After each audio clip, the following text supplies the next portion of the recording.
이제 본격적으로 블랙박스 테스팅에 대해서 이야기해 보겠습니다. 블랙박스 테스트는 내부 구현이나 코드의 구조를 전혀 보지 않고 요구사항 명세서, 설계사항 혹은 인터페이스 정의만을 기반으로 테스트 케이스를 설계하는 방식입니다.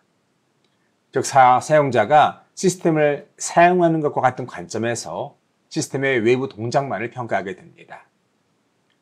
이 방식은 특히 다음과 같은 경우에 유용합니다. 첫 번째로 코드에 접근할 수 없는 경우, 두 번째로 테스트가 개발과 병렬로 진행돼야 되는 경우, 세 번째로 외부 팀이나 제3자가 테스트를 수행해야 되는 경우 블랙박스 테스팅이 사용될 수 있습니다. 블랙박스 테스팅은 흔히 명세기반의 테스트라고 불립니다.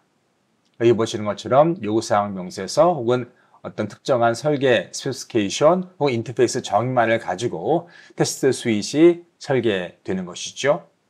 즉, 명세에 따라 입력을 구성하고 그에 따른 예상 출력을 비교하여 정합성, 다시 말해서 입력과 출력이 서로 부합하는지를 확인하게 됩니다.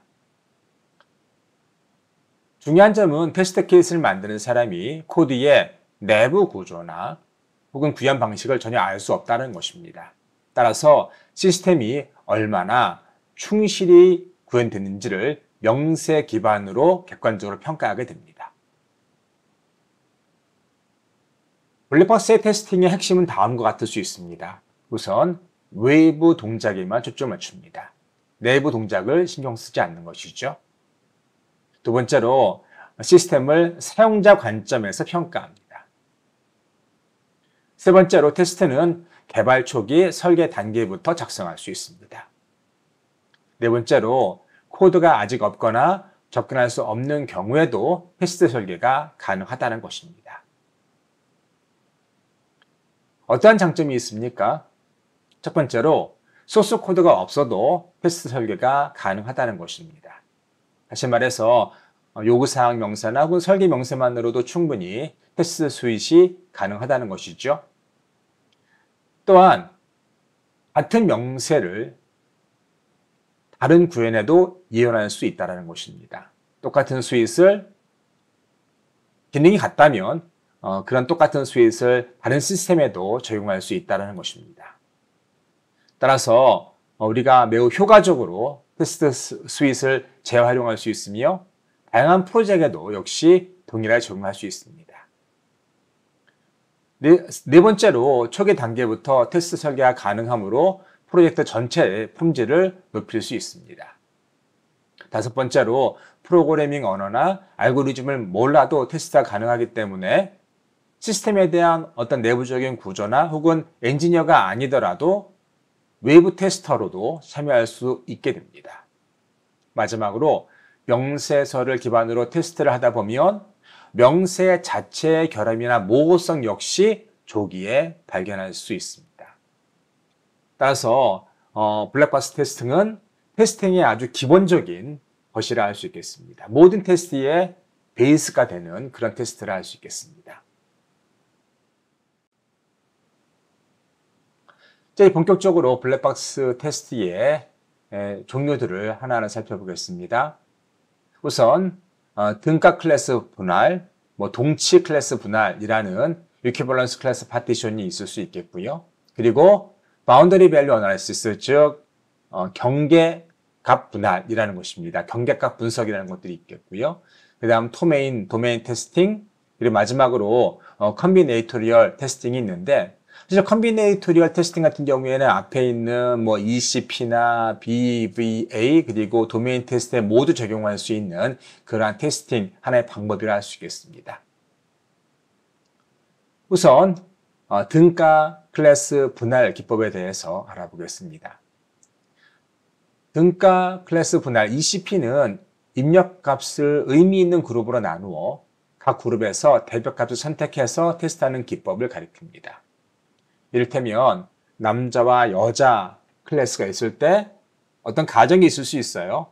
남자가 여자보다 키가 크다라는 가정이 있을 수 있습니다. 그러면 이제 남자들 중에서 한 명, 여자들 중에서 한 명을 뽑겠죠. 그럼 우리는 등가 클래스를 남자라는 등가 클래스 그룹 혹은 여자라는 등가 클래스 그룹으로 나눌 수 있는 것이죠.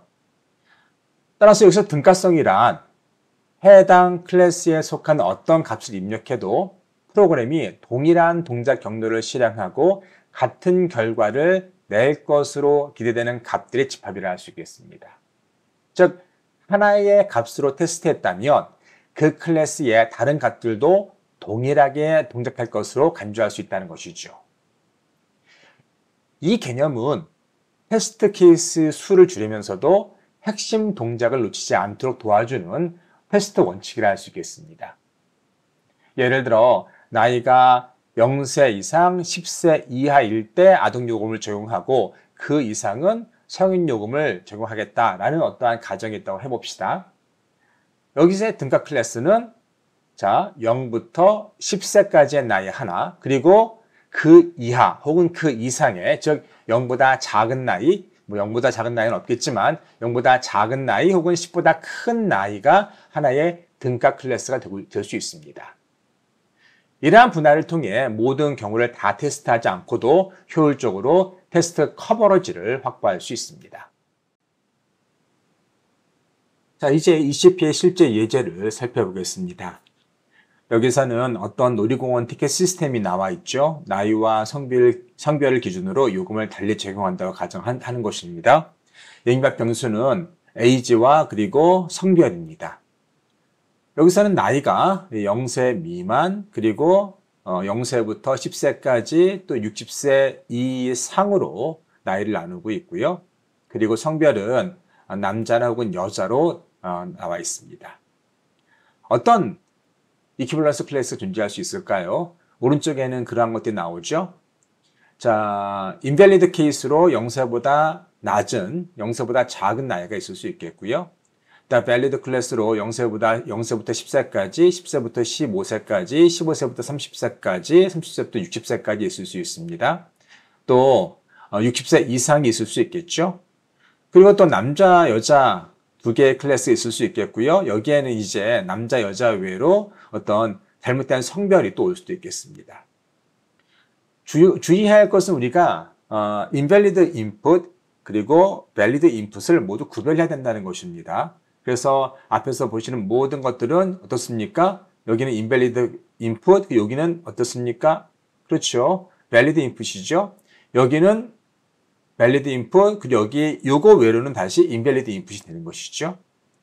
따라서 우리가 어떤 입력 명세에 대해서, 명세 내에 있는 입력에 대해서 구별할 때, 자, 입력 구간도 나눌 수 있겠지만, 또 valid한 input과 invalid한 input을 모두 고려해야 된다는 점을 꼭 기억하시기 바랍니다.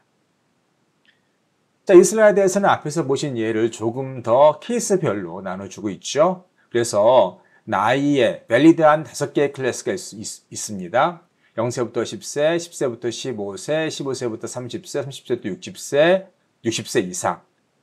child 그룹, 그리고 부모와 함께하는 그룹, 일반적인 입장 그룹, 그리고 여성의 경우죠. 여성의 경우 나이가 30세부터 60세까지는 여성의 경우는 디스카운트 하겠다라는 것이고, 또 시니어 디스카운트가 60세부터 정의됩니다. 그럼 여기 5개의 케이스가 있는 것이고요. 이것이 valid한 클래스가 되는 것이죠. 그 다음에 invalid한 클래스로 0세보다 작은, 0세 미만인 혹은 100세 이상인 invalid한 클래스가 있을 수 있습니다. 또 젠더의 경우에는 정상적인 케이스는 남성과 여성인 것이죠. 그리고 남성과 여성 외로는 어떤 널이 들어오거나 공백문자가 들어오거나 다른 알파벳이 들어오면 모두 invalid한 케이스라는 것입니다. 그래서 보시면 valid한 케이스가 2케이스죠. 남성과 여성이 있는 것이고 그 외의 케이스는 모두 어떻습니까? invalid한 케이스이기 때문에 하나의 케이스로 구분할 수 있습니다. 따라서 나이의 케이스는 모두 7개의 케이스, 그리고 성별의 케이스는 모두 3개의 케이스가 있고 꼭 기억해야 할 것은 무엇이라고요? valid 클래스와 invalid 클래스를 유효한 클래스와 유효하지 않은 클래스를 꼭 동시에 검증해야 된다는 것입니다.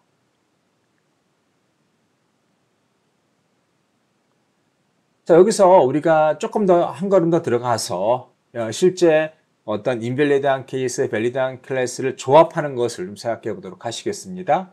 그래서 우리가 실제로 앞에 age와 gender, 즉 성별과 나이가 하나의 변수였죠. 그러면 각각에 대해서 입력을 볼 수도 있겠고요. 이것을 조합을 해서 볼 수도 있습니다. 그래서 그것을 이치 초이스 혹은 올 컴비네이션으로 구분할 수 있습니다. 자, 이치 초이스 같은 경우에는 각 입력 변수의 등각 클래스마다 대표값만을 하나 선택해서 테스트하는 것을 가리킵니다. 이 방식은 테스트 수가 적고 설계가 빠르기 때문에 초기 검증이나 스모크 테스트에 적합하고요. 하지만 클래스 간의 상호작용에서 발생할 수 있는 오류, 다시 말해서 두 개 이상의 어떠한 변수가 서로 의존성 관계가 있을 때 그러한 오류를, 그러한 변수들의 조합 관계에서 나오는 여러 가지 오류를 놓칠 수 있다는 한계가 있습니다. 반면 올 컴비네이션 같은 경우에는 가능한 모든 입력 클래스 조합을 모두 테스트하는 방법입니다. 세이프티 크리티컬한 시스템이나 정식 인수 테스트에 매우 유용하지만 입력 변수가 많기 때문에 테스트 수가 기하 급수적으로 늘어나고 현실적으로 어려운 경우가 꽤 많습니다. 자, 결론적으로 말하면 두 방식은 각각의 목적과 상황에 따라 적절히 선택해야 합니다. 실무에서는 이 방식의 장점을 모두 절충한 페어와이즈 방식을 또 활용할 수도 있습니다. 자, 여기서 나오는 이치 초이스나 올 컴비네이션, 페어와이즈는 뒤에서 좀 더 구체적으로 살펴보도록 하겠습니다. 자, 이 슬라이드에서는 누리공원 티켓 시스템을 예시로 한 이치 초이스 방식의 테스트 케이스 설계를 보여주고 있죠. 앞에 테스트 케이스를 다시 한번 고려해 보시면요. 자, 나이와 관련되어 있는 5개의 밸리드한 클래스와 그리고 2개의 인밸리드한 클래스가 있었고요. 그리고 성별과 관련되어 있는 인밸리드한 2개의 케이스, 밸리드한 2개의 케이스, 그리고 인밸리드한 하나의 케이스를 여러분께서 기억하셔야 합니다. 자, 그렇다면 이치 초이스에서는 어떻게 걔네들을 조합할 수 있을까요? 자, 이치 초이스는 각 클래스에서 하나만을 고르는 거예요. 그래서 전체 테스트 케이스 내에서 각 클래스가 하나만 나와도 문제가 되지 않습니다. 그래서 보시면 우리가 여기에 총 8개의 테스트 케이스가 있는데, 자, 보시면 나이와 관련되어 있는 5개의 정상적인 클래스가 여기 있습니다. 그리고 2개의 비정상적인 클래스가 있는 것이죠. 밸리드한 클래스가 있는 것이고, 그리고 성별과 관련된 클래스가 3개 있었죠. 그래서 2개는 자, 밸리드한 클래스이고, 그리고 1개는 자, 인밸리드한 클래스였습니다. 자, 그래서 각각의 적어도 한 번은 나온 것이죠. A1부터 A7까지 한 번 나왔고요. G1부터 G3까지 한 번씩 나왔습니다. 그런 것을 어떤 식으로 조합을 해도 문제가 되지 않는 거예요. 그런데 올 컴비네이션의 경우는 다릅니다. 앞에서 우리가 7가지 케이스, 3가지 케이스가 있었는데 그럼 그것을 모두 조합하는 것입니다. 그러면 자, 3, 7에 21 해서 총 21가지의 모든 컴비네이션이 나오는 것이죠. 자, 이런 식으로 모든 조합 가능한 것들을 우리가 모아서 자, 변수 간의 어떤 의존성까지 모두 볼 수 있는 것을 우리는 보통 올 컴비네이션이라고 합니다. 사실은 올 컴비네이션은 비현실적인 그런 테스트 케이스는 아닙니다. 물론 이것처럼 어떤 이퀴벌런스 클래스가 작고 몇 개 되지 않을 때에는 올 컴비네이션이 가능하지만 변수가 뭐 인티저다 아니면 뭐 리얼이다 아니면 굉장히 범위가 넓을 때에는 2가지만 하더라도 엄청난 경우의 수가 생기는 것이죠. 따라서 실제로 올 컴비네이션은 테스트에 사용되지 않는 실제 테스트에는 거의 불가능한 그런 테스트 케이스 조합이라 할 수 있겠습니다. 하지만 여전히 변수의 수가 작거나 아니면 어떤 변수의 레인지가 즉 가질 수 있는 값들의 범위가 작다 보면 활용할 수 있는 그러한 테스트 케이스 선택 방법이 되겠습니다. 자, 이제부터는 우리가 앞에는 ECP를 살펴보았죠. 그래서 이퀴벌런스 클래스에서 하나를 조합하거나 여러 개를 조합하는 이치 초이스나 올 콤비네이션을 봤는데요. 지금부터는 경계값 분석 기법을 살펴보겠습니다.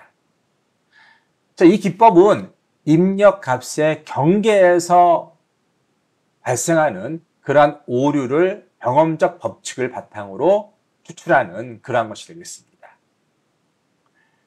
예를 들어 입력 조건이 1에서 100까지라고 가정을 하면 실제 오류는 50과 같은 중간값보다는 1 혹은 100 혹은 1보다 하나 작은 0 혹은 100보다 하나 큰 101처럼 경계 주변에서 더 자주 발생합니다. 따라서 BVA는 각 등급 클래스의 경계 근처 값들, 최소값, 최대값, 그 앞뒤의 값 등을 선택하여 테스트 케이스를 구성합니다. 이렇게 하면 단순하고 빠르면서도 오류 가능성이 높은 부분을 효과적으로 커버할 수 있습니다. 사실 우리의 테스트의 목적은 오류를 드러내는 것입니다. 따라서 어디 부분에 오류가 있을 것인지를 제대로 파악을 한다면 그러한 것들을 찾을 수 있는 테스트 케이스를 더 잘 설계할 수 있게 되는 것이죠. 따라서 많은 프로그래머들은, 특히 디자이너들은 이렇게 경계값 근처에서 어떤 입력의 인밸리드한 값과 밸리드한 값의 그 경계에서 오류가 발생한다는 것을 경험적으로 알게 된 것입니다. 따라서 그 값들을 선택을 해서 어떤 테스트 케이스를 만드는 것을 우리는 BVA, 즉 경계값 분석이라고 이야기합니다. 경계값 분석이 유용한 이유 중 하나는 클로저 에러 혹은 클로저 프로블럼 때문에 경계값 분석이 유용할 수 있습니다. 이 클로저 에러는 이렇게 부동어를 사용하는 경우 뭐 작거나 크다 혹은 작거나 같다 혹은 크거나 같다 이러한 부동어를 사용하는 경우 예를 들어 우리가 이런 스펙이 있을 수 있습니다. 이것은 정상적인 스펙이에요. x는 10보다 크거나 같다라는 스펙이 있는데 코드에서는 이퀄을 빼먹는 겁니다. 혹은 반대의 경우도 있을 수 있겠죠. x가 10보다 크다라는 것이 스펙이 있는데 실제로 코드에서는 x는 10보다 크거나 같다라고 표시할 수 있습니다. 이렇게 어떤 부동어를 사용할 때 의도하지 않은 버그가 발생할 수 있는 것이죠. BVA는 이러한 어떠한 경계값을 포함하거나 배제하는 실수를 테스트를 통해 잡아낼 수 있게 하도록 만들어져 있는 것이죠. 자, BVA의 기본 절차는 다음과 같습니다. 명세로부터 입력 변수를 식별합니다. 그 다음으로 각 변수의 입력 범위, 밸리드한 입력 범위를 확인해서 최소값과 최대값을 찾아내고 또 최대값과 최대값보다 하나 작은 혹은 하나 큰 어떠한 수를 결정합니다. 그리고 그것들을 모으는 것이죠. 그럼 우리가 모아놓은 테스트 케이스는 실제로 어떤 밸리드한 입력 외에 가장 작은 수, 또 작은 수보다 하나 작은 수, 혹은 가장 큰 수, 혹은 큰 수보다 하나 큰, 뭐 이 크든 조금 더 큰 그러한 어떤 수가 되는 것이고요. 또 중간값이 올 수 있겠습니다.